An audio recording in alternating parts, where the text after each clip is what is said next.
20 ans de la Convention des Nations Unies contre la corruption. Unissons le monde contre la corruption. C'est sur ce thème que l'humanité a célébré ce 9 décembre 2023 la journée internationale de lutte contre la corruption. En République du Congo, le président de la haute autorité de lutte contre la corruption, Emmanuel Olita Ondongo, a rendu public un message dans lequel il a salué les efforts du président de la République, Denis Sassou Nguesso, dans la mise en place d'un écosystème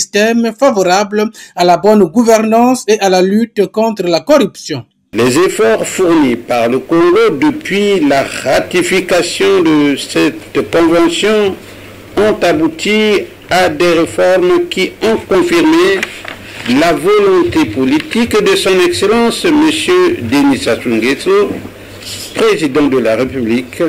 chef de l'État, à émailler le secteur de la gouvernance anticorruption d'un écosystème riche en structures y dédiées. La Haute Autorité de lutte contre la corruption, ALC en sigle, un des fruits de ces réformes engagées par le gouvernement congolais, est au cœur de cet écosystème. Le Congo a enregistré des avancées dans la lutte contre la corruption, a reconnu Emmanuel Olita Ondongo, qui a annoncé la publication imminente des résultats des enquêtes obtenues. Le Congo, notre pays, qui a souscrit à cette démarche des Nations Unies par la promulgation de la loi numéro 13/2005 du 14 septembre 2005, ayant ratifié cette convention, a toutefois enregistré des avancées significatives tant dans la prévention que dans la lutte contre la corruption. Pour le président de la ALC, la corruption a gangréné le sphère de la vie nationale, ce qui n'encourage pas le climat des affaires. La Haute Autorité de lutte contre la corruption a en effet, au cours de ces 3 ans d'existence, parcouru l'ensemble du territoire national pour sensibiliser les cadres et agents des administrations publiques, des structures ciblées, de la population active,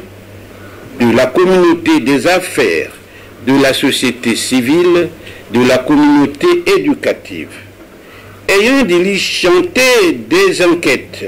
et investigations dans les administrations publiques et privées, la Haute Autorité de lutte contre la corruption réunit actuellement les conditions idoines aux fins de procéder aux délibérations et à la publication des résultats obtenus en cette fin d'année 2023. Ces dossiers seront transmis aux autorités judiciaires compétentes, notamment ceux relatifs aux faits susceptibles de constituer des infractions de corruption, de concussion, de fraude et d'autres infractions assimilées.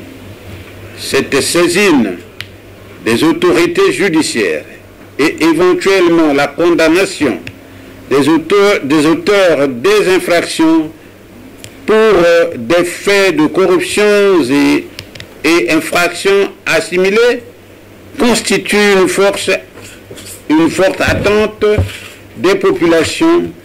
attente exprimée lors des échanges interactifs réalisés pendant les campagnes de sensibilisation. En outre, la Haute Autorité de lutte contre la corruption a reçu 53 plaintes, toutes diligentées contre des responsables administratifs, et 97 dénonciations recueillies à travers son numéro vert, le 1023, mis en service depuis le mois d'août 2022. La Haute Autorité de lutte contre la corruption a ensuite lancé un appel au Parlement et au gouvernement de la République de revoir la loi relative à l'obligation de la déclaration du patrimoine